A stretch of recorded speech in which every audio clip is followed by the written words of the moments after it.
Well, oh, wait. Hold up. Hold up. I gotta do one thing. Here we go. Now we're cooking. Well, good morning, chat. Good morning, kids. Welcome to another episode of the Abyss AM edition, News and Caffeine. I'm your host, the Eternal Abyss. How is everybody doing? Oh, I hope everyone's doing great on Bitwave. I hope everyone's doing great on the other platforms that I'm streaming on: YouTube, Periscope, and DLive. Shalom, hetero alpha god. That's quite the name you got there.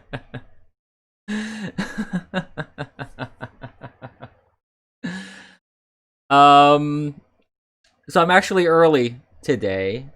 Uh, oh, I do have a little bit of social media maintenance that I need to do. Actually, before we continue, I just want to make sure that I have I usually do this part manually. I think I've explained it a little bit in the past, where whoops, that's not it. I tend to notify folks on all my different social media manually because I use this restreaming service to multi-stream, and the automated thing is not super great, I find. I mean, that's just my own personal preference. Everybody has their own when it comes to these online platforms and services and such, so it's like, well, I just have my own personal preferences as well. As such, I prefer to do this part manually here because I have more control over. Well, I mean, the automated thing only supports Twitter anyways, first of all. That's where the big problem lies. It doesn't support other platforms, so I have to do it manually anyways. Because God forbid platforms actually try to expand their user base, you know? And try to just expand to other platforms that other people may be using outside of the tech tyranny, let's call it. So anyways, moving on. We got that posted here, so I can just move on and focus on the stream now. So hey, yeah.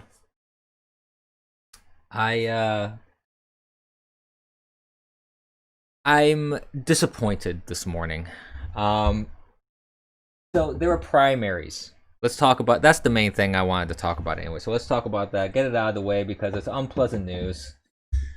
And we might as well, it's kind of like a band-aid. Let's just rip the unpleasant news right off of us real quick, get it done, get it out of the way, and we'll just move on with our lives.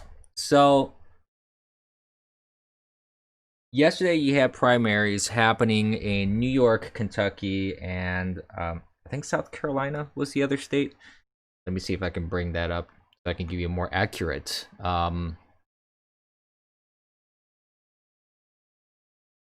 let's see here. Oh, that's it.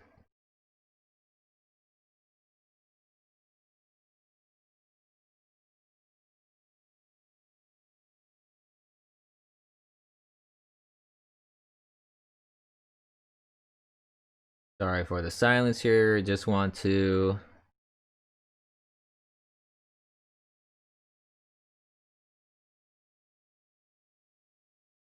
take a look here. So it's North Carolina, Virginia, Mississippi, Kentucky, and New York. There were mixed results. I mean, let's just face it. Some of the results went just as expected for Democrats. Some went just as expected for Republicans. A few standouts were the two Republicans in North Carolina and Kentucky that were backed by President Trump. They lost their primaries. Now, a lot of people online are making a big hubbubaloo over it, of course.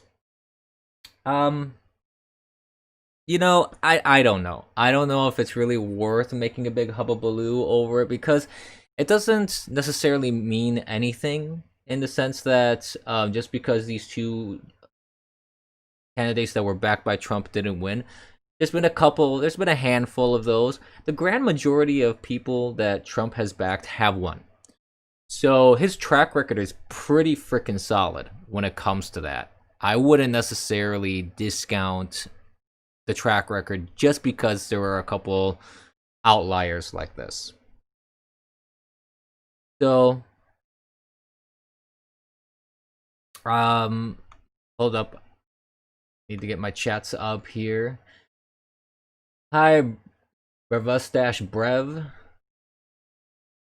John. Very funny. Happy birthday to Mr. John K. All right. So anyway,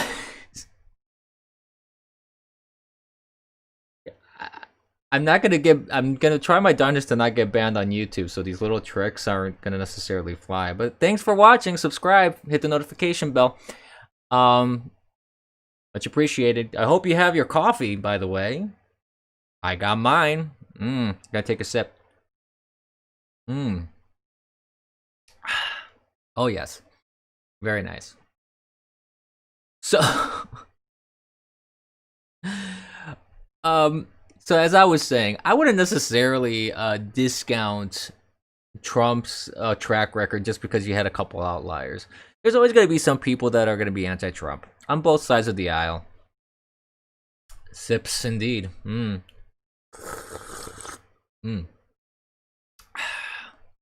I should make my sips noisier so people can hear when I'm actually sipping. So,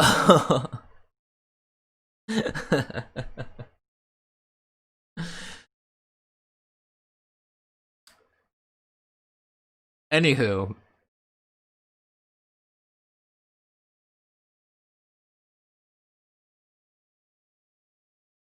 the other thing though that's very disappointing about what happened in the primaries, it had more to do with that New York, for example, they had an opportunity. New York had an opportunity here. They had it, especially the Bronx. They had an opportunity to show the nation and the world, but primarily the nation, that they aren't socialists, that they do not want someone who's as dumb as a rock representing them, making New Yorkers look constantly bad, and just having someone who's straight out a very hateful and un-American person be their representative.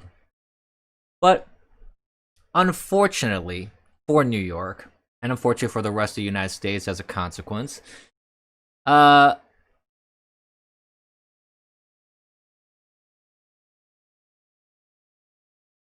they on the Democratic side voted to have AOC winner primary.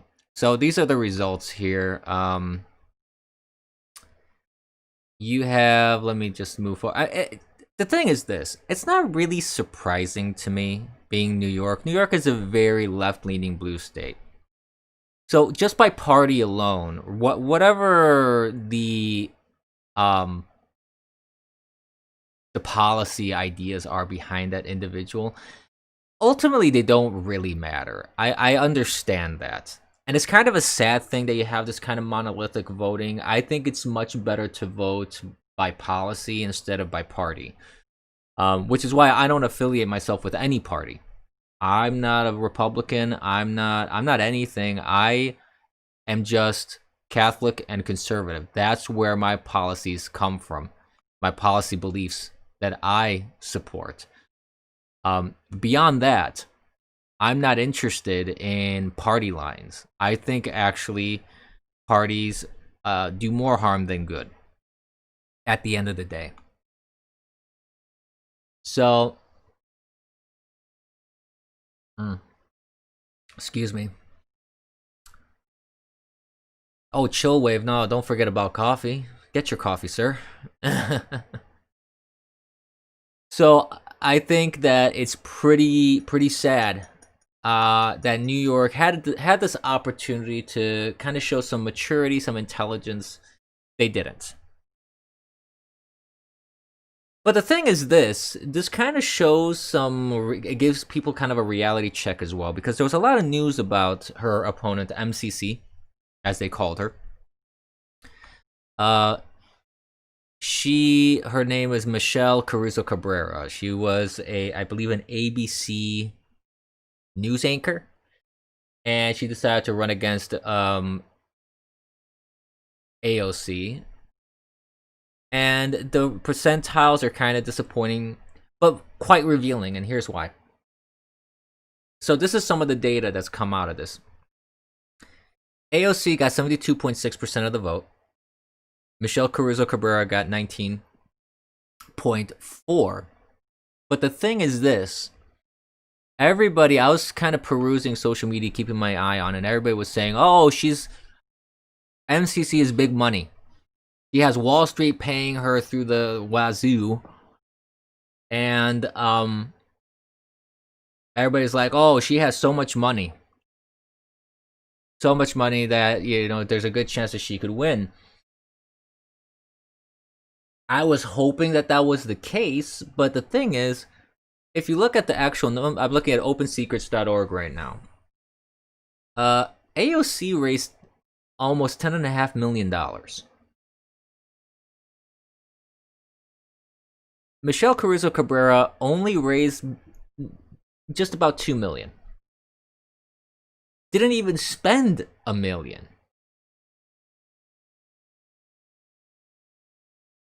While AOC, the person who wants to take your money, by the way, and distribute it to other people, took in almost $10.5 million, spent over $6 million. So, and this is the person that keeps talking about, oh, we need to get money out of politics. But she's perfectly okay with accepting all this money. Now, the types of contributions, sure, fine.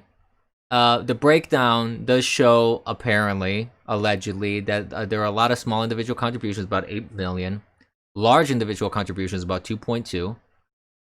There's about 30 grand worth of PAC contributions. I'm not sure if I believe all these numbers, because there has been some financial improprieties in the past with AOC that I think still are being investigated and not are fully resolved, to my understanding.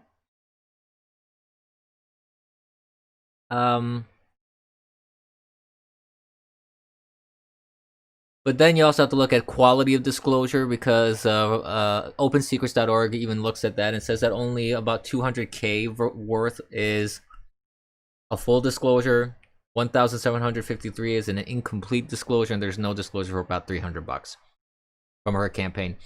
So you really don't know where all that's coming from, and how it's being used.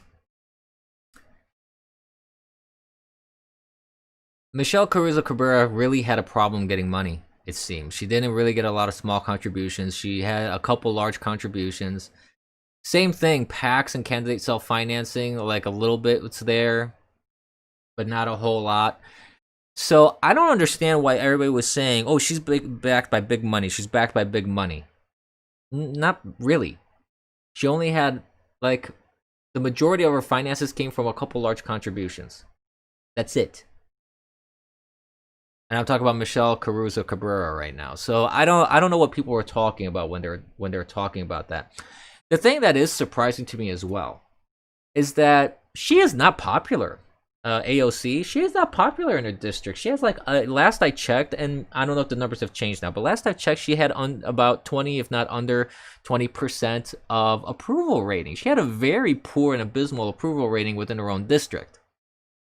So it's really surprising to me.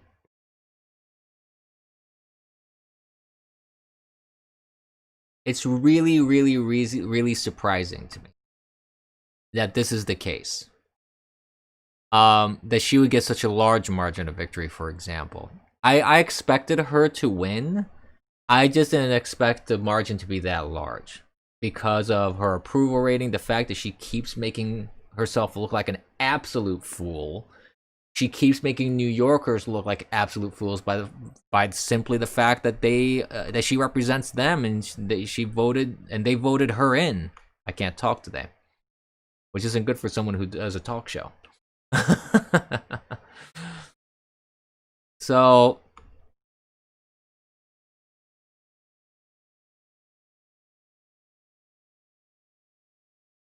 AOC is for Chesterton distributism. I am not sure I'm familiar with that. I'd have to look into that.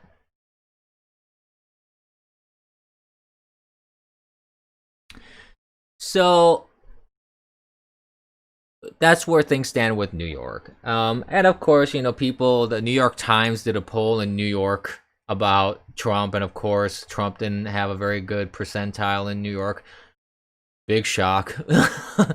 I don't believe the polls, anyways. The polls are very easy to be manipulated, and everybody relied so much on polls, and there was a report recently that, for example, Michigan polls were all wrong recently, saying that there were a lot of polls saying, "Oh, Michigan is going to turn blue again," and instead, the reality is that it's a dead heat here, for example, between the states remaining red or turning blue again. It's far more competitive than the polls would lead you to believe. So the thing about these polls, you have to take things into a certain context and consideration. I feel that, like I said, New York had an opportunity to kind of step up to the plate and say, we want, and I'm not saying that that they shouldn't even go with a Democrat. All I'm saying is, if you want a Democrat to represent you, I think it would behoove you to have someone who actually shows a little bit of neural activity in their brain.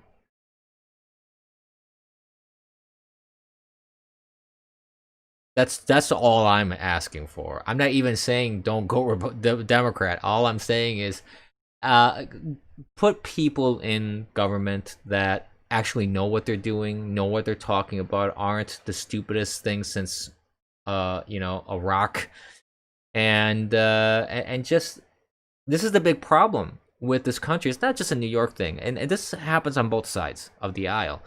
People just go straight party. They don't look into their candidates. They don't look into the policies that they propose. There's a way too much political ignorance, and way too much political ignorance because of the news sources that people choose, which is another big problem, because it's very difficult to be engaged in politics nowadays, especially. This is also there's a lot of problems with how things are happening in politics and our elections nowadays. And maybe we can go into a lot more detail on one of my Thursday streams where we have more interaction and things of that nature.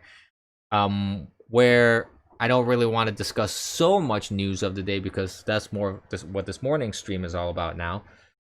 But there are a lot of issues with why there's not a lot of turnout, why people aren't as engaged, why people are just misinformed left and right, and why the media is complicit in all this. And there should be some major reforms, I find, in many different aspects, because I think it would behoove us as a country to put people in power that actually want to help the United States, want to help fellow Americans, that want people to be prosperous, instead of people who actually work against the interest of the United States. I mean, it's ridiculous that it needs to be said, frankly, but with people that you have in power right now, and people that, for example, with the whole COVID-19 thing, where we're encouraging people to get infected. because they're telling them go to Chinatown. And I'm talking about Pelosi and de Blasio and the New York City Health Commissioner telling people go to parades, go to these movie festivals, come to New York City, come to San Francisco's Chinatown, blah blah blah, things like that. And then they criticize Trump and the Republicans and everything for their actions when they took actions to try and stop the spread while they were encouraging people to get together and mingle during a pandemic.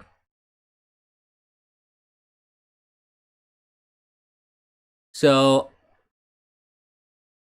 that's where I have a problem when you have candidates and people in politics which are working actively against the interest of America and its people, its citizens. But I digress. Moving on. There was a interesting thing that happened also yesterday. Trump signed an executive order on statue vandalism, basically making it so there could be federal guards now coming onto federal grounds to guard statues, which is part of the thing that's different from what's already on the books for the most part, because on the books, really, vandalism is already a crime. I mean, it's not like the executive order states anything beyond that. I haven't read all the details of the executive order, so I may be missing certain details. But my understanding was, from the summaries and little snippets about it, was that the executive order pretty much states that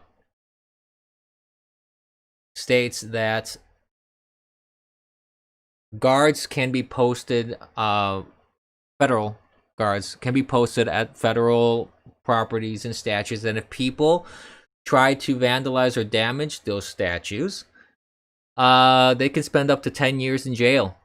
And honestly, I'm not opposed to that, and this is the reason why.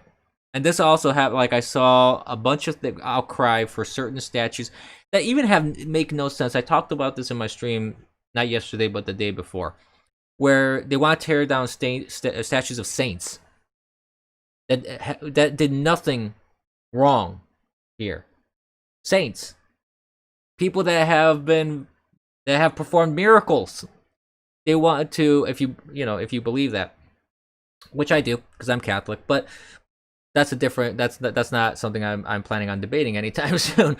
But the point is, they want to remove statues of these saints. Not only that, you have Sean King, the faux black guy, who's really just a white guy pretending to be a black guy, and somehow he still thinks he has any sort of credibility. Yeah, that's why I just ignored her, hetero alpha god. I removed her from my chat because I'm not gonna focus on just trolls being trolls in my chat. But anyways, you have Sean King calling for the removal of statues of Jesus. The person, okay, let's eliminate, just for the sake of argument, eliminate the fact that he is the son of God, because some people may not necessarily believe that. All right, let's remove the divinity factor from it. Let's remove the religious aspect from it for a moment. Let's forget that, Christianity came from him and it's existed for over 2,000 years, okay? Let's even forget that. Let's just look at what he taught. He taught love everybody. Love thy neighbor. Love people, like love everyone as my Father loved you. There was nothing in there, in the Gospels, even remotely racist, misogynistic, sexist. I mean, if you look at the Gospels just on their face value, what possible harm could come from that? In fact, if you look at the history of slavery, Christianity actually played a large role in freeing the slaves. because slaves were able to choose their faith and they started their own churches, their own congregations. They used the Bible to justify their freedoms and their dignity and their rights, saying that, oh, the Gospels say that, we are all the Son of God. Therefore, how can we all be the Son of God and also be inferior or subjugated to other men? So, I'm sorry, people like Sean King and these people that are tearing down statues of saints show a monumental level of ignorance when it comes to history, when it comes to theology, for example, especially when it comes to Christianity and Catholicism specifically in this case.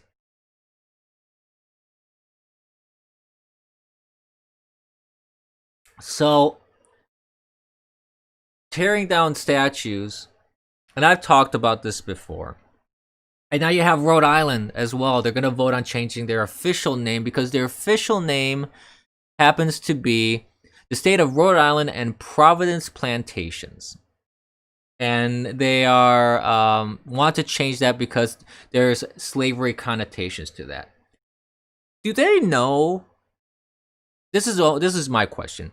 Do they know that today in the present there are plantations? And not plantations in the sense of fields of cotton being picked by slaves. No. I'm talking about there are properties called plantations that still exist today. I can even give you an example of one specifically in Florida. Florida has a plantation. And it's actually a very lovely community if you go there because it's like an enclosed mini city. You have all this residential in there and then you have all these shops. So if you purchase a property in there, you don't need to even leave hardly at all. You go there, you got all your little cafes, your little shops, your little supermarket. You got everything there. It's actually a really cool self-contained little thing.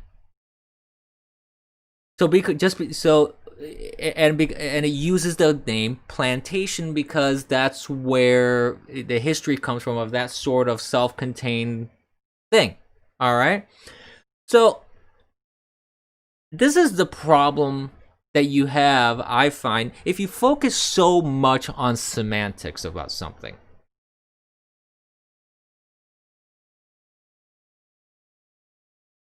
It's just this is the problem. This is the problem, that there's such a focus on this nonsense that it's not even addressing the real problems of society. It's not addressing the real ills of society. It's not even addressing real actual cases of discrimination or racism. How is changing the name gonna help anything? Actually, even better question. From civil rights to present day, can someone give me an example of where this name really affected someone? Like tangibly. For example, if I was a resident of Rhode Island and I wanted to get a job and someone would go like, oh, you're from Rhode Island and the Providence Plantations. No, I'm not going to hire you because of that and because you're black. When did that ever happen? I've never heard of any situation where a state name had an actual impact on someone's life. Or a statue that has been floating above the city, for example, for, I don't know, several hundred years. I don't recall that. This is I understand, and this is the thing too. I want to be fair here. I understand people's concerns. It's not that I don't understand their concerns. Like now they're removing a statue of what's his face? One of our vice presidents. Where let me bring up the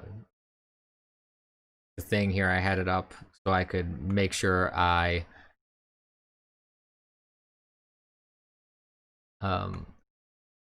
where is it? John C. Calhoun, in Charleston, South Carolina. So they removed the statue of a former vice president, John C. Calhoun, from the city's Marion Square. Now it's federal property. They want to vote it off. That's fine. A couple notes on that. It was voted 13-0 in favor. They heard arguments for and against. And then they voted 13-0 in favor. And the statement was made, we are making the right step. This was the mayor, Mayor John Tecklenburg, said, we are making the right step. It's just simply the right thing for us to do. That shows me that they didn't really care about the arguments. They had made their decision a priori. Simple.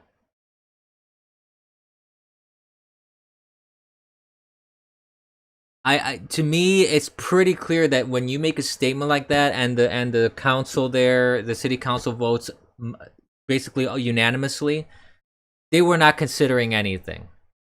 It was just for show that they were listening to people. Because first of all, I want to ask anybody.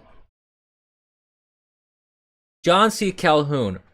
Does anybody even know who was the president when he was vice president? Anything that he did during his vice presidency? Was there anything significant that he did pro and against anything? Apart from the, saying that he supported slavery and fought for slavery. Not that I'm saying that's a good thing. I'm not. I just want to understand people's level of understanding. That's all, and people's level of knowledge. I think focusing so much on the fact that someone owned or didn't own slaves, or in his case, I guess he pushed policy for slavery. I think that takes away from the entire history of our United States. It's federal ground, as I said. If they want to vote it off on federal ground, on the state ground, I mean, not federal, on government grounds. Let's just be general.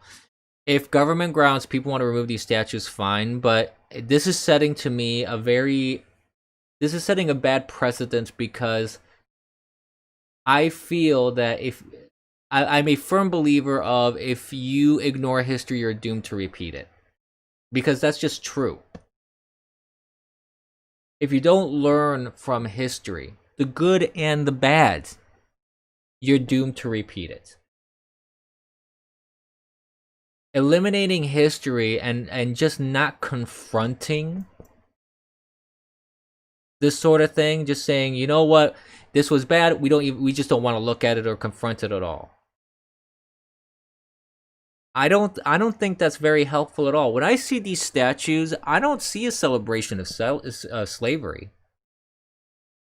I see a celebration of a country that, despite problems, adversity, and a completely different world that existed just 200 or so years ago.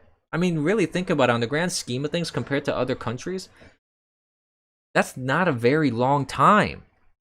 But what I see from these statues is not a celebration of slavery. It's not a celebration of the bad. It's a celebration of, despite all that, despite the flawed people that were in power and formed this country, we have developed, or they have developed, an incredibly powerful country.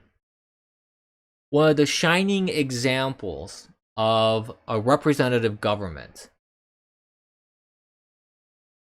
where we have become, in such a short time, the United States has become a world domineering superpower. And I don't mean domineering as in taking over the world, but I mean we are one of the top superpowers in this country, in this world. I mean, on the planet, and it didn't really take a whole lot of time compared to other countries where it took thousands of years or more than just 200 years to build an actual empire of conquest. While here in 2,000 years, land was purchased through deals and contracts and negotiations, and it was far different than how nation building happened in the past. We have a unique birth to our country, have a unique story to our country, we have a unique history, and we have a unique presence because of that. Many people overseas, I can tell you because of my experiences also, I know it's anecdotal, but even from my experiences, a lot of people don't understand a lot of times what happens in the United States when it comes to this sort of discussions of race and slavery and such, because they didn't have the same sort of experiences that we did as a country. They don't understand that. So, like I said, I understand why people would not want to see a statue of, in this case, John C. Calhoun, because it may remind them of societal ills of the past. I look at those statues, though, and to me, I don't view that as a celebration of that. I never have.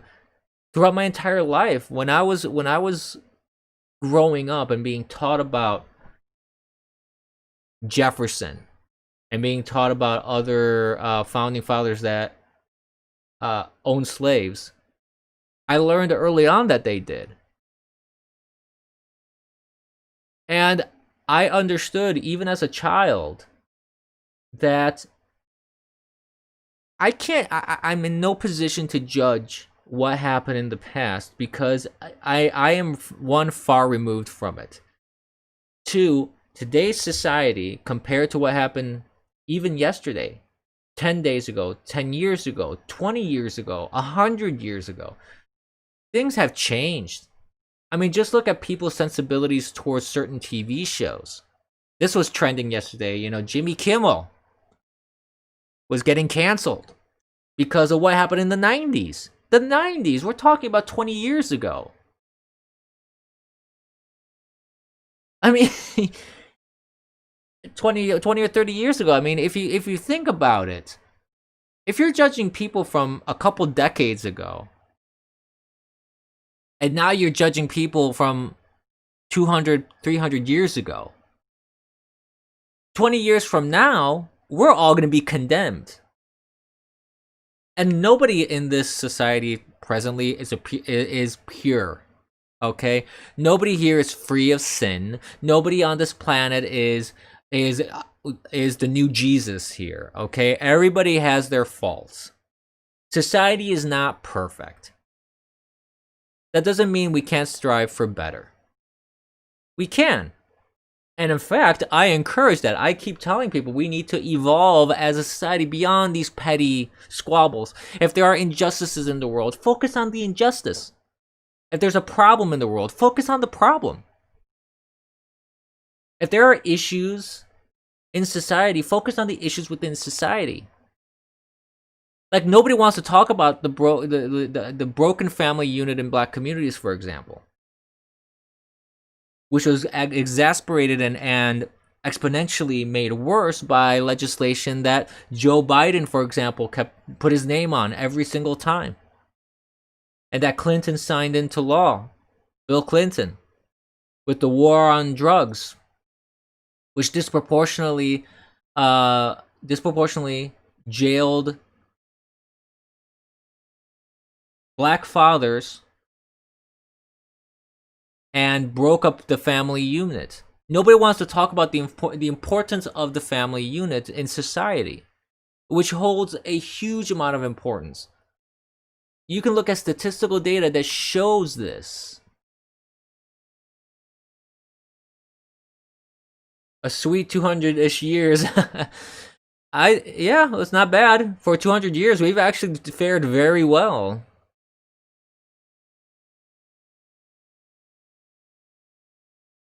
G Gallon, hey G Gallon, by the way, how you doing? Uh, Conservatives have to get on board the whole defund the police movement. Enough with the supporting those kneeling effers. Give the left what they want. Get rid of police. You know, I don't support kneeling police or political officials. I don't think that that helps anybody. First of all, it doesn't really do anything.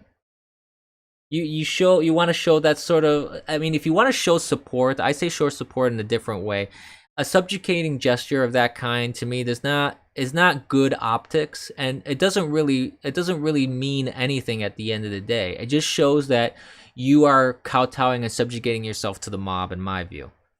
Now, if people want sympathy from me, I am more than happy to sit down and actually discuss the ills and problems and issues that we face as a society. If you just want a symbolic gesture that is meaningless because it just makes you feel warm and fuzzy on the inside, then get that from somewhere else. I'm not going to give that to you.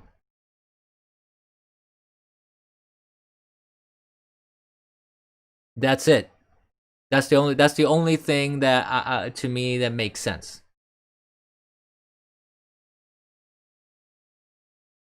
But let's take a quick pause here because I want to talk a bit more about the cancel culture, and I just want to tell everyone on all my platforms, everything, please follow and subscribe and hit notification bells where they apply here on Bitwave, DLives, YouTube, Periscope.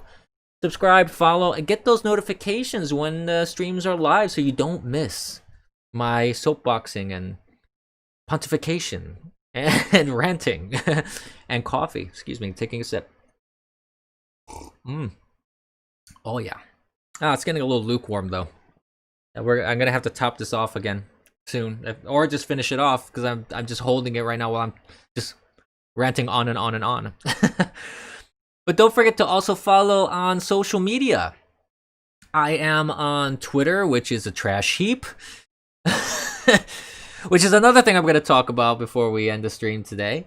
Parlor, which is trending because you know, a lot of people, it's amazing that Parlor is trending, and you know, there's a big push to kill Twitter and so to speak, which I understand, but we'll talk about that soon.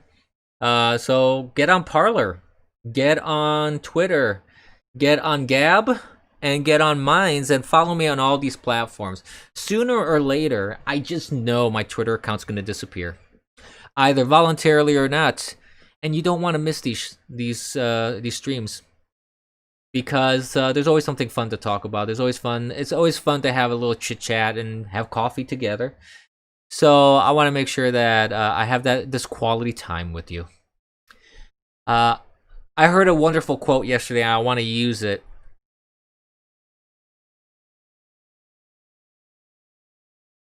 Oh, hey, hetero alpha god. Yeah, you know, I don't want to. I don't want to talk about specific people, but there has been a lot of colorful folks on Bitwave, and for better or for worse,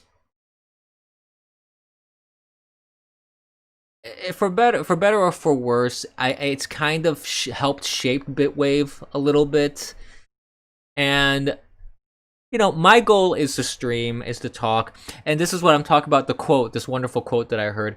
I want to be the Virgil to your Dante. I want to be a guide. I want to be. I hope everyone gets that reference. If you don't, please read the Divine Comedy. It's a wonderful book. It's a wonderful prose, and I invite everyone to read that because it's very good. The translation loses in English.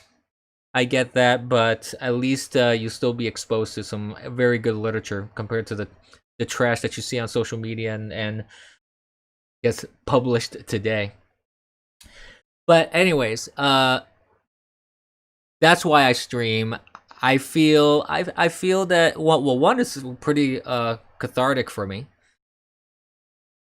Hell, Deetslander, the going through hell. Going through the circles of hell and Dante's Inferno. Yeah, I mean, all of them are really good, actually. The beginning of the Divine Comedy is just the beginning. I love the start of it because it's the words chosen by Dante are meticulously chosen and specifically chosen to portray a specific meaning of what he's talking about. And all of it, I find all of it to be fascinating. Going through the nine circles of hell, especially, it's very fascinating as well. But it really is an interesting read, and it's seeped in Catholicism and Christianity, and it's something that and the Catholicism and Christianity and its theology and dogma. So I feel that it's always a beautiful read for anyone who wants to pick that up and take a look at it. I think it's a very good read. I would recommend that over a slew of modern literature, which to me is mostly trash. Yeah, abandon all hope, ye who enter here. Yeah, yeah. One of the most famous quotes ever. Yeah, it's been a while. I haven't read it in a while. I tried to pick it up again and I got sidetracked. So I have it on my devices. I downloaded a digital version of it, and I want to go through it and get again because it's a good read. So hey, maybe we can start a Abyss book club one day, and we'll just go through the classics. I love classic literature. Classic literature is just amazing to me. It's a type of art that is essentially dead now. It's long gone, and it's it's a shame, and it's a beautiful product of its time as well. So I say if you have the chance to read such wonderful classics, go for it. You won't be disappointed. I find, even if it's not your thing, even if it's not necessarily like I've never been the biggest fan of Don Quixote, for example, but I've read it. I've read the history behind the character, Cervantes's process. A little. I read a little bit about the author himself, and it's a fascinating read, regardless of whether it actually ends up being something that you really love or you turn into a big fan of. But the story and the literature and the style and everything itself, it's something kind of to behold, in my view. But I digressed greatly here. The point is, follow me on all my streaming platforms, and follow me on all the social media platforms. Um, because who knows which ones are going to be alive for a while. Look you up where, Troll14WF. I don't know who you are. um, and by the way, because of this unknown. Oh yeah, that's a good point, D Slander. In cases like that, like you're saying, you're dyslexic to read much, so you need to know it's good before you read it. Yeah, I mean, that makes absolute sense. If there's any sort of thing like that, like a condition that you have that may impact your reading in terms of quantity and quality of reading, yeah, absolutely. Filter out the stuff that will just waste your time or not do anything for you. I completely understand that. Uh, I have to kind of do that sort of filtering myself, not so much for anything like that. I don't have any sort of condition of that nature. My problem is it's just lack of time. I don't really have a lot of time to just sit and read stuff. Yeah, yeah. You have to read a book 3 times by the time I finish it. I can understand that, Slander. Yeah, so I totally understand that, but that's one I would recommend, or if you want to pick it up again. Iliad and the Odyssey are also really good. What's it called? Um. Oh, there's another one, and it escapes me right now. Um. Oh gosh, I can't believe Beowulf. Okay, there we go. Beowulf is actually really good too. I actually haven't read it completely, but I've spoken to people who have, and I've read part of it, so I feel like I kind of know the whole story. But I would like to actually sit down and finish it. Evola and Bruno on my list. You have Evola and Bruno on the list. Um, I'm gonna have to look into that. I don't know that one. I'll have to look into it.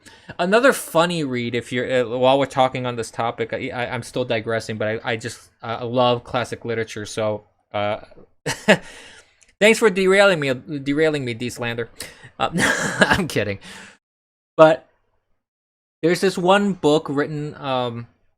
I gotta remember who wrote it. It's called The Secret History, if I'm not mistaken. Yeah, audiobook. Audiobooks are good for that too. It's called The Secret History. It's kind of a medieval text, if I remember. And it's this guy who had a really big beef with the current nobility and king at the time.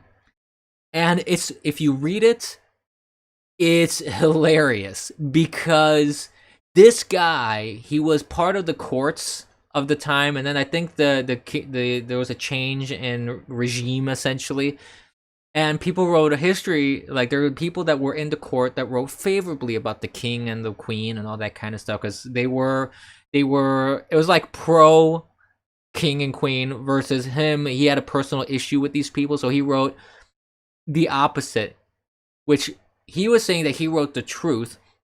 But if you read it, it is the funniest thing on this planet because he's like, oh, the king, he's a pervert, the queen, she's a whore. She's like it's it's pretty glorious, and it's in like kind of the translation makes it even funnier because obviously it was in Latin and they translated it over to English. It is just a great read. It's called The Secret History, if I'm not mistaken, and I can't remember the author of it. I'll try and look that up for next time if I remember to. But I would say kind of look into that, and because it refers to also a king and queen, that um there's a mosaic in a church about this king and queen and their court, and because they at the time they were pretty well revered and as monarchs and were very famous around that period. Though, like I said, the name right now, the details escape me because I haven't read that and I haven't looked into that in such a long time. Um, let's see. Julius Evola is a fascist occultist author, and Giordano Bruno was the alchemist monk burned at the stake. I'm about to read the book. Oh yeah, I heard of Giordano Bruno. I don't know about Julius Evola though. I've never heard of him, but I do remember hearing about Giordano Bruno. Yeah, I think he had some like heretical thoughts and philosophies, things like that. So that's why he got burned at the stake. No, I don't think it was De Medici. I don't think it was De Medici. I think it was further back, if I'm not mistaken. It was like right in the medieval period. Because they were represented in art very much in that Gothic style. It was during the Gothic artistic period. Because I remember studying it in art history. That's why I remember the mosaic, because another thing I also love is art history and art. Um, I'm I'm giving a lot of details about my passions now for some reason, uh, but yeah, it could be. I could be wrong though because it was a king, and I don't think it was. I don't think it was a De Medici, but I could be wrong on that. I gotta look into the details. I'll see what I can do to dig that up. I'll do some research about that. But let's go. Let's get back on track here real quick because my coffee's getting cold, and I want to be able to just kind of go through the couple topics that I wanted to talk about. So the one thing that I wanted to go into, as well is a little bit more politics. For example, there's been a lot of hubbubaloo. I like using that word today. made over debates. Because of this whole COVID thing, it really made for a strange election cycle, to be honest.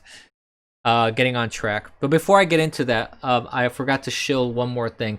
Go to streamlabs.com/theeternalabyss. Support people like me. As I mentioned, I don't know how long my Twitter is going to exist, because Twitter may decide one day they don't like me anymore. They're going to suspend me yet again, as they've done before. So, or YouTube might throw me out the window, or whatever platform decides they want to impose, put their. I was gonna say something, but it may sound inappropriate, so let's actually just skip it. I don't want people to get the wrong idea. But the point is this: you have these big tech companies. They're basically censoring and kicking people off their platforms solely based on the ideas that they just don't like what you say or what you think. This is thought policing. This is anti-free speech. It's anti-American, and it's just wrong. It's fascistic behavior. So, support small streamers like myself and conservatives. Streamlabs.com/theeternalabyss, and any level of generosity is greatly appreciated. So moving on back to what I was saying, Biden refuses to do more debates. There was only 3 debates that are going to be done. He refuses to do any more. This whole COVID thing created a weird election cycle because of locking everything down, and he refuses to debate. Though during the lockdown, he had no problem debating with Bernie in an empty debate stage with just him, Bernie, and the moderator.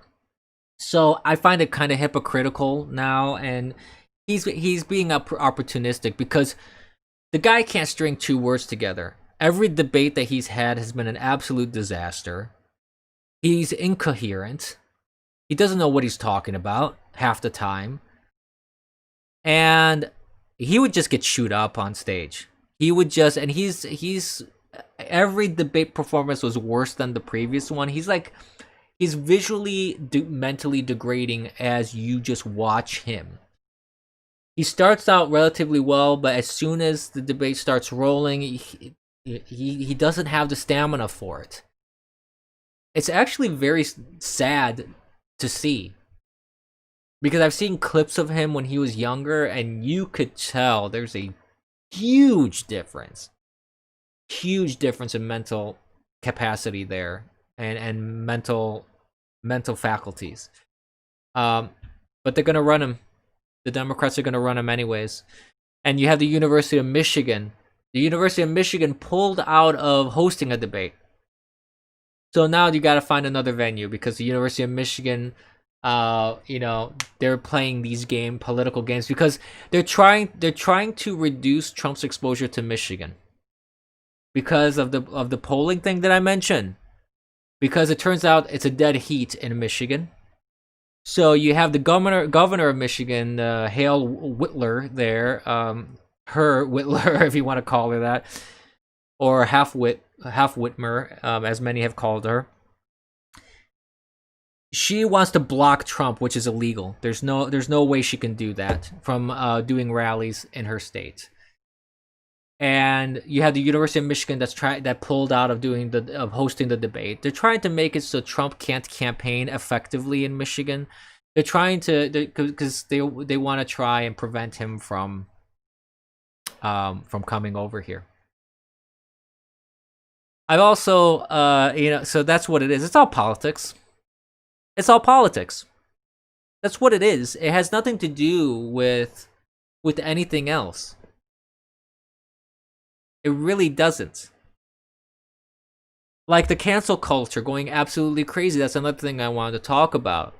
It's all politics. They want to cancel Jimmy Kimmel now. And like I mentioned with Sean King, talking about canceling Jesus, basically removing Jesus, Christianity, which that speaks to a larger problem where they want to. This has nothing to do with race. This has nothing to do with injustices. This has to do with they don't like Western cultures and Western civilizations, basically Western ideals, Christian ideals. They want to subvert and remove that and destroy it from within. That's what it boils down to. That's really what it boils down to, especially when you're talking about, like I mentioned, removing statues of Jesus. That's ridiculous. Absolutely ridiculous. But then go back to Jimmy Kimmel, like I mentioned, 20 years ago or 30 years ago with the Man Show and all the blackface that he did.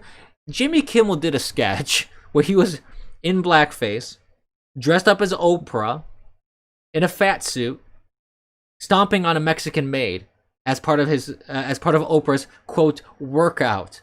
There's video of this. I'm not going to show it on here, but there's video of this. It's not funny in the sense that I actually saw this video because I was like, what? When I heard about this, I was like, I gotta see this because I don't believe it. I saw it, and it's only funny because it's like, wow, that is just like incredibly cringe. And Jimmy Kimmel is not. I've never found Jimmy Kimmel to be funny. He's never had a funny delivery to me in any of his jokes. He's very much, he has no energy when he talks or anything like that. He has no inflection. He's just like, he seems always half asleep when he's talking. I just don't, I've never viewed him as a funny individual. But he did this, and he portrayed this black basketball player, also in blackface. He said the N-word many times on this music CD that he did, because he was like pretending he was Snoop Dogg. Now, people that have objections to all that kind of stuff, okay, I can have objections to that too. I don't think it's appropriate to insult people based on race or ethnicity or religion or things like that. On the other hand, and I'm trying to tread carefully here because I don't want people to misinterpret what I want to say here. What I want to say is, under the Constitution and free speech, there's nothing really there that says you can't do these things. So that doesn't mean you go ahead and do them, but that doesn't necessarily mean that they're outlawed or anything like that. So what it boils down to is you have to really show your own sensibilities when you're in comedy, for example, like Jimmy Kimmel.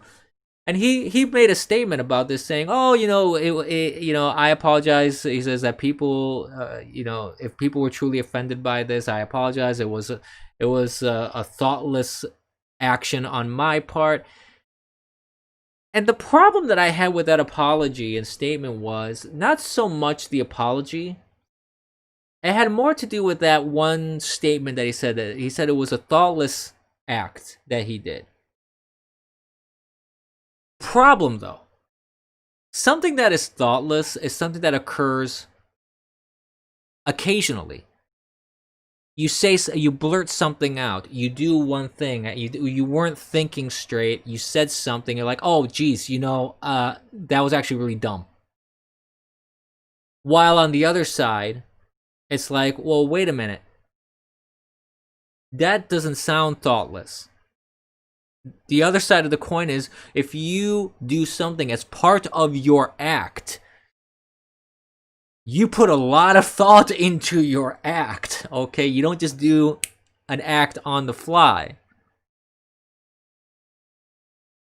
This stream, for example, it's a bit of a stream of consciousness. I may say stupid things because I'm just going over topics and I don't have a script that I'm going off of. But someone like Jimmy Kimmel, he's on a show, team of writers that put this together. He had a team of people that worked with him. For example, the Oprah sketch. Did he really need to dress in drag, basically? Did he really need to put on the blackface? Did they really all think that when they wrote this, and I promise you, that most everybody on that show that wrote this sketch and were involved, I can promise you that being Hollywood and being in that world, the grand majority of them were left-leaning. Which, by their own argument, they are the tolerant ones. They are the ones that are not, quote, racist. They are the ones that are more diverse, etc., etc. So, by their own argument, you would think that even back in the 90s, which again is not even that far, they would go, well, wait a minute, this seems mildly inappropriate. Just a smidge. You would think. I don't know. You tell me. But again, it boils down to what he said. He said it was a thoughtless act. It was like a thing that he didn't put thought into. It was stuff that he did without thinking too much about it. Well, you know what? Again, it was part of his act. It was part of his show. He had a team of people that vetted through this stuff and wrote it and did all the makeup. You think that makeup didn't take several hours just to get all together? And while he was just sitting, getting the stuff put on his face and wearing the fat suit and getting everything situated, did they not think during that time? What were they thinking during that time? What he was gonna have for dinner that evening? I guess, I don't know. See, that's the mystery to me. The thought process behind that. Now the cancel culture wants to cancel him, and he is playing defense, of course. He doesn't want to be canceled. Other people have been. Roseanne Barr, for example, she got canceled for far less. Whether you agree with her being removed from her own show, that's a debate for another time. I'm not talking about whether you agree with that or not. But I'm talking about magnitude of errors here. If you want to look at what she did versus what he did, I would say that the comparison isn't really there. Because she may have said some inappropriate things, and there was also a lot of misunderstandings in her case, for example. But in his case, he made a career out of it. He enriched himself off of it. And he currently holds a certain stature now because of it. So, I don't know. I think that it behooves people to look at things in a clear light when it comes to this sort of thing and not really be so reactionary. I don't care.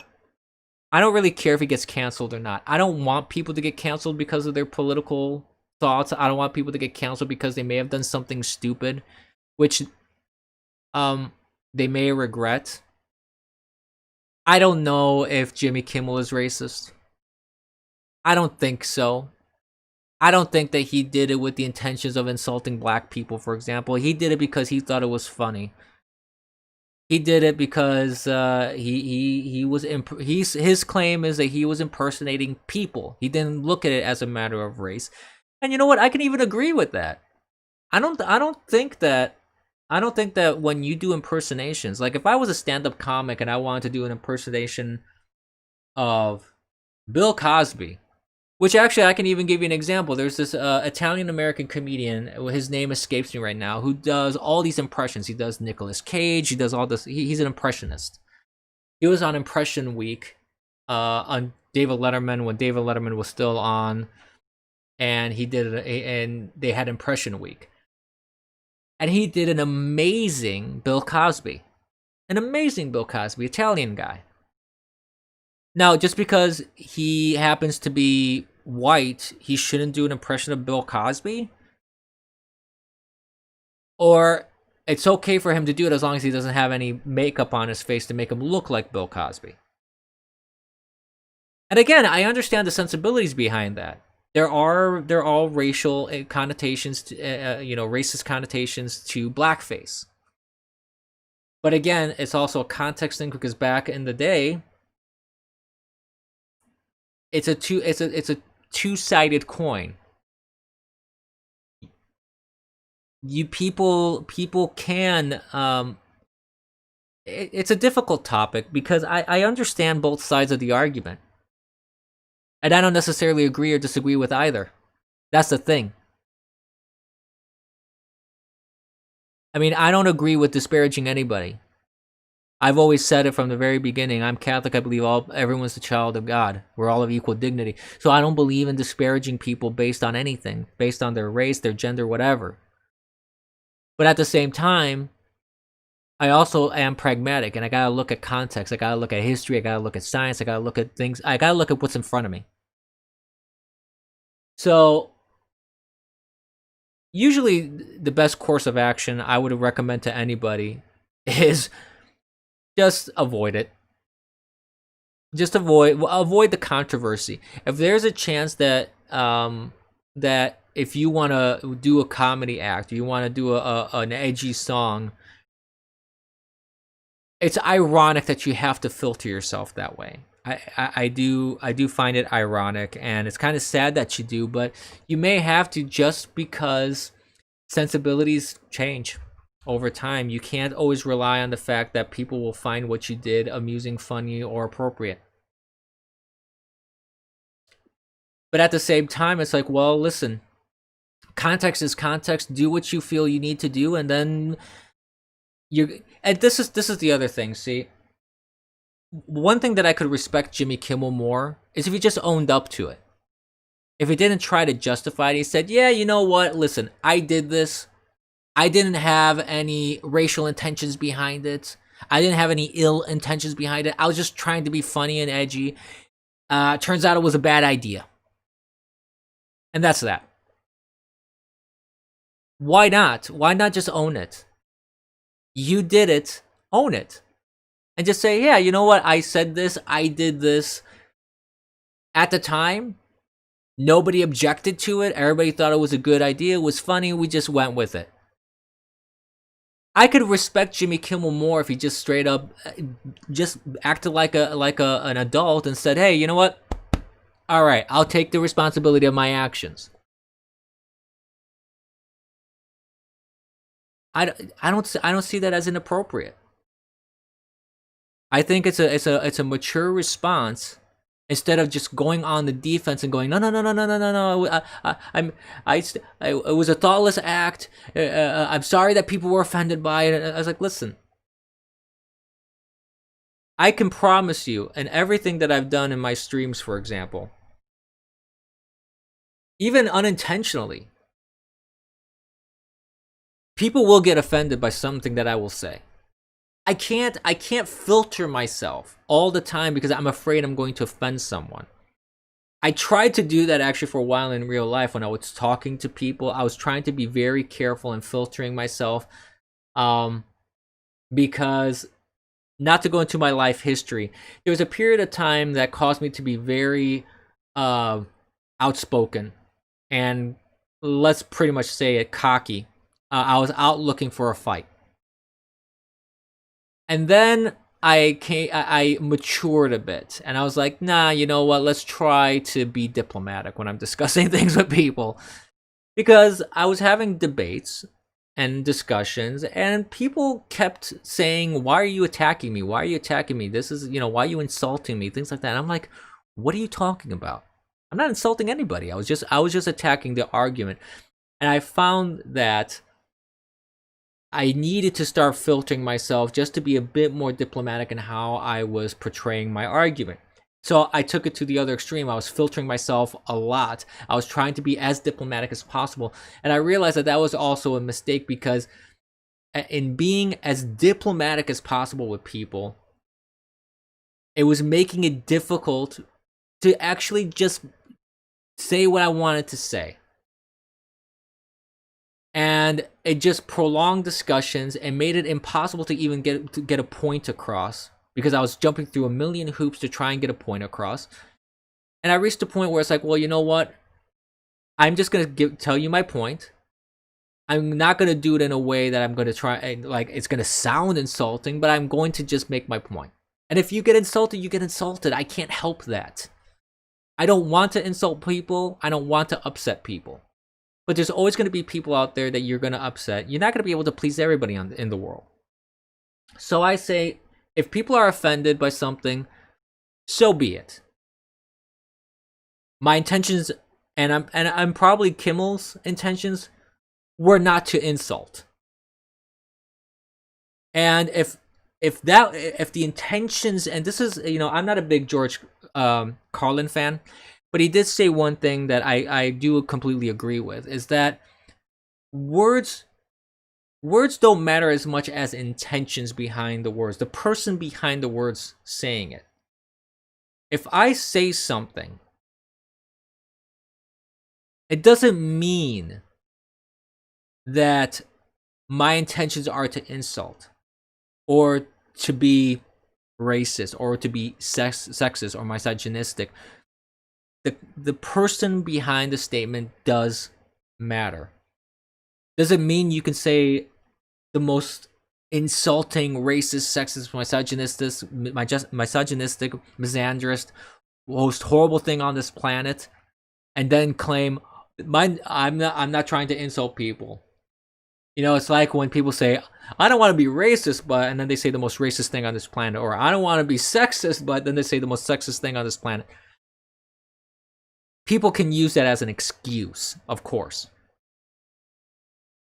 But let's talk about just normal cases where people truly don't have that intention. People say something and the intention is distorted because you don't like that individual, you don't like their politics, you don't like that they happen to have an R in front of their name or a D in front of their name, something like that. I think it makes a lot more sense, especially in times like this, and I'm going to get off the soapbox in just a minute. But I think it makes a lot more sense, especially in times like these where it's a world of gotcha snippets, things taken out of context, distorted, manipulated, and straight out manufactured, especially in the media. It would behoove people to, on all sides, to be more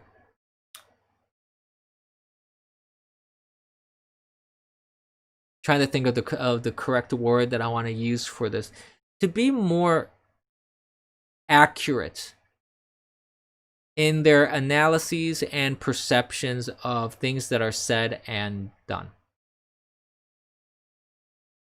I, for example, try to take people at face value as much as possible. I don't take a statement out of context and go, well, okay, statement out of context, whatever that implication is, that's the belief I'm going to go with. I usually say, okay, this person said this, what happened here? Why did they say this? What's the context? What led up to that moment? Who is this person? Things of that nature. I try to see the intention behind the words. And as human beings, we can't always, and this is something that also is taught in Catholic theology and dogma. You can't know. There's no way for you to know what's in a person's heart. So when someone says or acts and does something, you can make a best judgment call based on a lot of factors, but you never know what the true intentions behind that are. Unless they straight out say themselves, this was my intention. I do intend to be racist, and this is the racist thing I'm going to say. Or this is the sexist thing that I want to say, and I truly am sexist. I don't like women. I think they're inferior. I don't like, Asians. I think they're inferior. Things like that. Now, I know that snip is going to be taken out of context one day. It was just an example. I'm not saying that's what I believe. I'm just saying some people may say that, and which never happens, though. That's the whole joke here. And the whole thing is that nobody ever comes out and says, well, my intention behind my words is this. Yes, I know, right? Gunter Penguin Clift. Oh well. I know one day the stream is gonna bite me in the ass one way or the other. So point being, I'm gonna get off the soapbox. It's complex. It's not a one or the other thing when it comes to words, actions, activities. And like I said, people want to cancel Jimmy Kimmel. I honestly don't care. If he stays on, or if they cancel him and remove him and replace him with someone else, honestly, it doesn't affect me in the grand scheme of things. I will admit, as a conservative, because we're hammered so much by this cancel culture and by censorship, there is a little bit of Schadenfreude, if I'm pronouncing that correctly, in seeing someone who has vilified people, politicized his own son for political purposes. There is a little bit of, comeuppance that you see. You're like, well, he's getting some of that comeuppance that he deserves. There is a little bit of that, I do admit. Even though I shouldn't find joy in that. I don't want to find joy in that, but there's a little bit of that. There. I do admit that. Because it just shows the hypocrisy. It shows the hypocrisy where it's okay for him to vilify people. It's okay for him to condemn people for their beliefs, for what they say or do. But when he does it, he's saying, no, you don't cancel me. Mine was just a thoughtless mistake. I didn't mean to insult people, but everybody else, you guys are evil. But me, no. That's where the nuance is. And I know that conservatives online, many have said, well, you canceled Roseanne, cancel him too. And you know what? I understand it. I don't, like I said, I don't want anybody canceled because of their political opinions. That's anti-American in my view. That's anti-First Amendment in my view. If he gets that comeuppance, will I be sad? Well, again, based off what he has done and said, not particularly.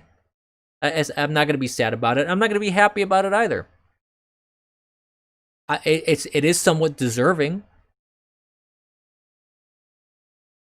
But that's the hill that he may end up dying on, and it's a hill of his own creation, because he tried to please this group so much. He tried to play politics so much. He even read Schumer's statements as part of his quote-unquote monologue, which he tried to pass off as his, and it was actually written by Chuck Schumer, on his show. So he was stumping, basically, instead of doing what he was supposed to do on his show, which is entertain. So at the end of the day, it's a hill of his own creation. If he ends up dying on that hill, well, so be it. You make your bed, you have to lay in it. Whatever that bed may be. It may have a positive outcome, it may have a negative outcome. And unfortunately, the world is a constantly changing place. Something that may seem positive turns into a negative. Something that may seem negative may turn into a positive. Who knows?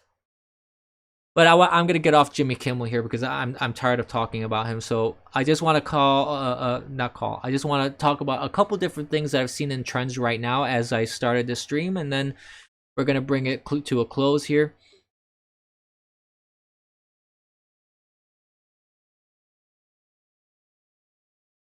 So Stephen Colbert is trending because it's Stephen Colbert. Whatever Colbert is just a political hack at this point. He's not an entertainer. This guy has done nothing to contribute into entertainment in my view. He's done everything to just insult people, because that's what he does. And he's also said some pretty horrible things to people, and he's trending because he had this interview with Bolton apparently. And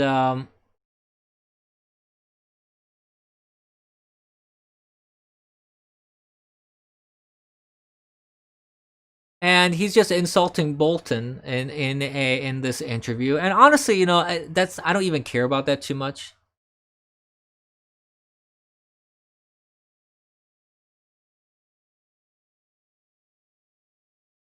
So I don't even know why Colbert is such a political activist kind of guy, because he has done nothing really, in my opinion, to positively contribute to political discussion. All he does is insult people. That's it.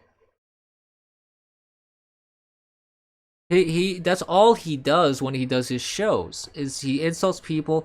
He's also said like homophobic slurs, and everybody gives him a pass because he happens to be supporting Democrats and left policies. So the media doesn't crucify him like they would if it was a conservative talk show host saying something like that. And I see that Don Lemon was also trending as well. I don't know why. Let's see. Real quick. Oh, because I guess he was talking to Bubba Wallace. Now, this whole Bubba Wallace and NASCAR thing. It's an absolute ludicrous, ridiculous thing. So, for background for people that have been living under a rock or just aren't aware. I mean, I don't want to insult people per se, but you know, you may just not be aware of this news item because maybe you don't follow social media too closely. You don't follow politics too much, or you wisely don't listen to CNN. So, what it boils down to is Bubba Wallace is the only black NASCAR racer, and there was a claim that in his garage, which was assigned to him about a week ago or so, there was a quote noose. So, it's a racist thing. All that fun stuff. Turns out the FBI investigated this. NASCAR got investigated it, and the FBI got involved. If this was a hate crime, they investigated it. Turns out it was not a noose. It was the rope loop that's on every garage that somehow got cut, and it's been that way for even before the garage was assigned to him. These loops are on all the garages. This one got cut or broke or whatever.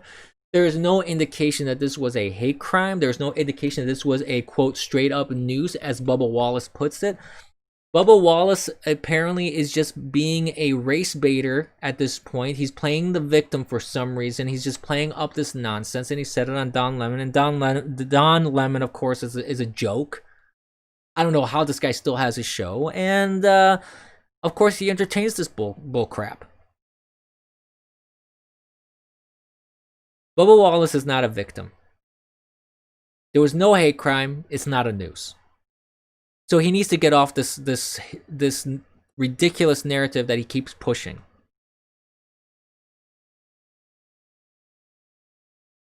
Period. I guess he wanted attention, or he's trying to disrupt NASCAR for one reason or another. I don't know why.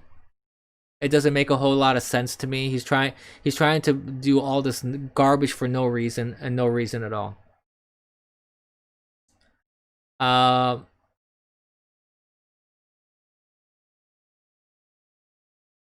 And he also says, like, there's some quotes here from the Huffington Post, for example. Like, he says, "I'm mad because people are trying to test my character and the person that I am and my integrity." Well, you know, when you straight out lie and you're pushing a narrative that is untrue, guess what? Yeah, people are going to question your integrity. They're going to question your character. It's pretty natural that they're going to do that. So I would say, how about you just stick to the facts of what happened? And the facts are that it isn't what you're claiming. There isn't this nonsense that you're talking about. I'm sorry. If you keep pushing something that's not true, I am going to question your integrity, and I am going to question your character. So you can keep claiming that you have integrity and nobody's going to take that away from you. I'm looking at his own tweets now.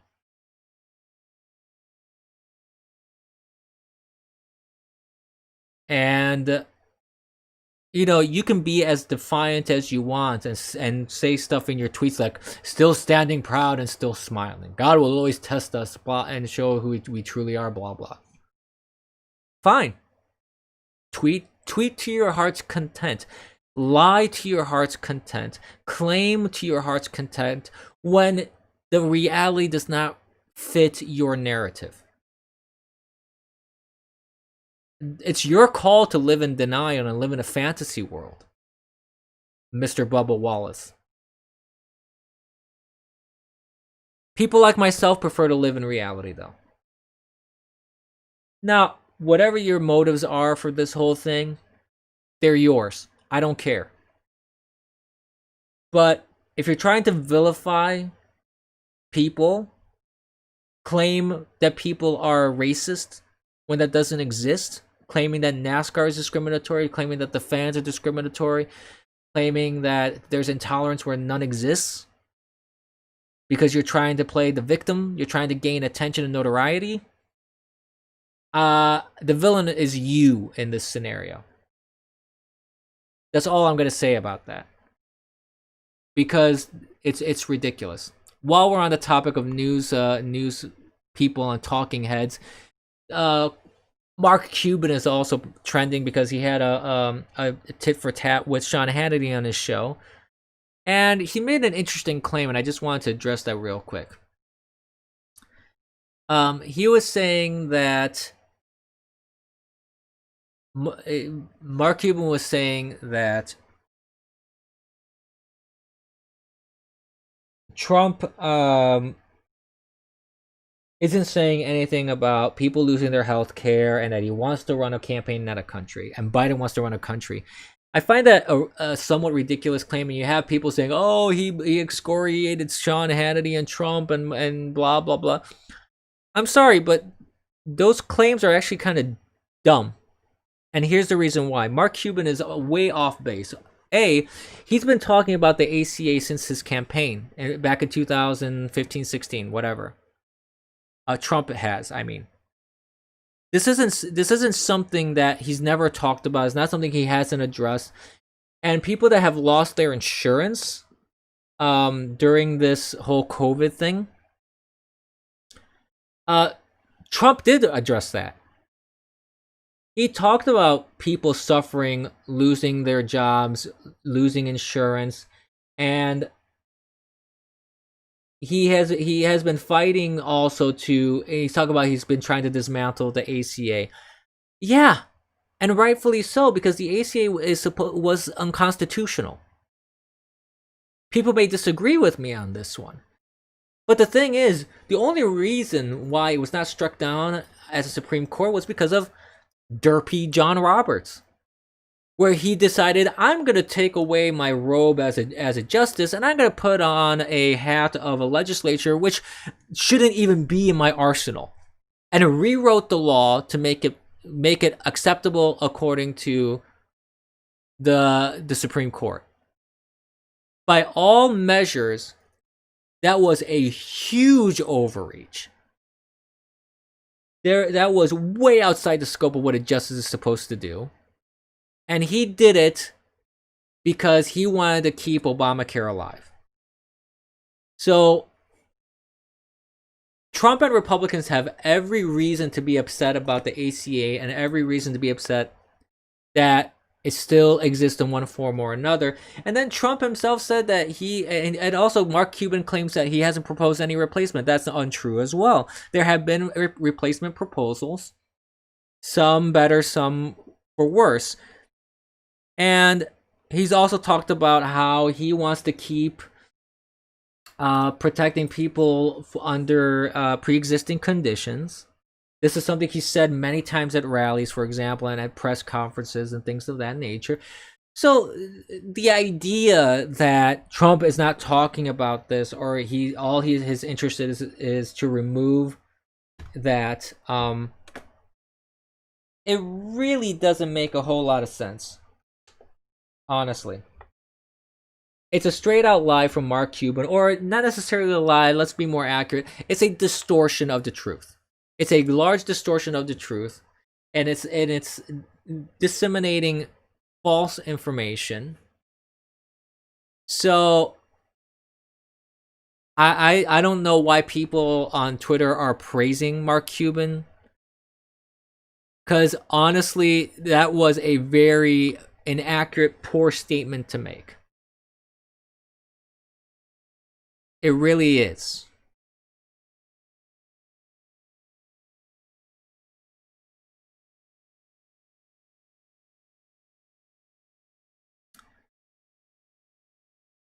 So,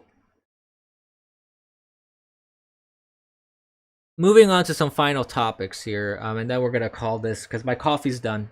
So I'm gonna call this stream to close relatively soon here, but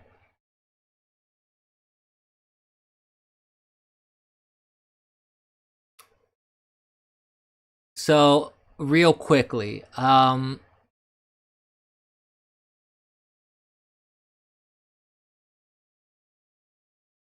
Megyn Kelly, because of this whole Jimmy Kimmel controversy, is also trending, because people are like, well, she was asking why blackface is offensive, and Jimmy Kimmel does blackface for years and years, and somehow he's immune to being let go. Um,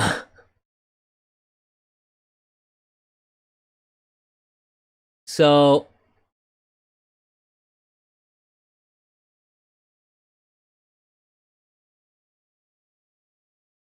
that's why she's coming up in the trends, because people are saying that there's a large disparity in how conservatives versus liberals are treated when these sort of similar controversies come up when it comes to like blackface and race and things of that nature. And I've mentioned this with Roseanne as well. It's true. There is a double standard. Rightfully so, Jimmy Kimmel should be treated in the same fashion, but most likely he won't be. He won't. I don't believe he will. And if I'm wrong, then if they actually do get rid of him on his show, then I will gladly say, hey, I was wrong on that. I stand corrected. I don't think he's going to face the same consequences, because there's a double standard based on your political leanings. And on a final and more uplifting note, which I find a little bit, I find it surprising actually, that is trending on Twitter, is John the Baptist. Today is the Nativity of Saint John the Baptist.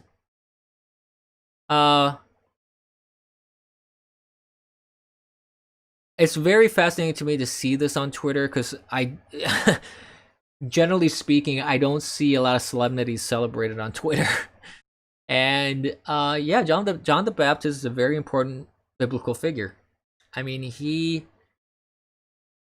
is the messenger, and he was the one that preceded Christ, and announced Christ's arrival. Out of the voice that was yelling in the desert, as the Bible pretty much says so. So I find it fascinating that it's actually a trend. It was trending. I don't know if it still is, but at the time when I started the stream, it was definitely trending. And I would invite everyone to, it probably isn't trending anymore, but it was trending for a brief while. So I was pleased to see that.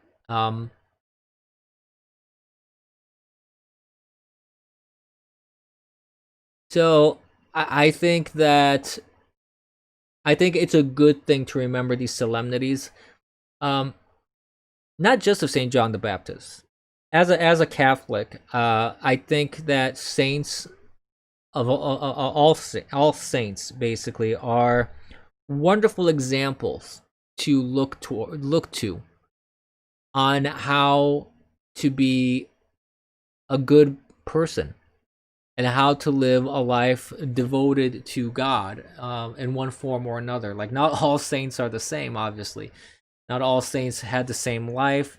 They all practiced their faith in different ways, but the focus was always one focus, was to devote themselves to God in one form or another. So, and you don't even need to be Catholic, honestly, or Christian to even take good examples and learn from them. So I would invite anyone to study a bit on the lives of saints. And there's this one also, and not only that, but also listen to folks like Bishop Barron. He has this whole series called Word on Fire and everything like that, which it's a very accessible series. It's very good if you want to really either learn about Christianity and Catholicism in particular, or if you want to get reacquainted with it, or even learn something new. You may be someone who's a lifelong Catholic like myself, and I've watched certain things about his series and about Catholicism, and there's a lot of fascinating stuff and nuance that he references, philosophy as well, theology, things of that nature. It's pretty fascinating stuff and very entertaining as well. I mean, it's shown in a way that's, like I said, very accessible, regardless of what your beliefs are. I think even if you don't agree with him, you could actually still listen and say, hey, that's an interesting thing that he's saying. I like how it's presented. It's very well produced. So I feel that it's not a bad thing to look into, regardless of what your beliefs are. So with that, I think we're gonna call it a day. I hope everybody enjoyed the stream. I hope that I didn't insult anybody, which most likely I did anyway. So it's just what it is. But I want to thank everybody for watching. Remember, please follow on all the different platforms as I mentioned. Follow on Bitwave, DLive, YouTube, Periscope. Hit that notification bell where it applies so you don't miss the streams. Follow me on all the social media: Twitter, Gab, Parler, Minds. And if you care to support a small streamer like myself to help my production values and help me do this indefinitely, because without your support, I can't do this indefinitely. So I need your support to grow. I need your support for production. I need your support, period. And remember, kids, don't be complacent. You don't want to do that. Because look what happens when you're complacent. You get AOC.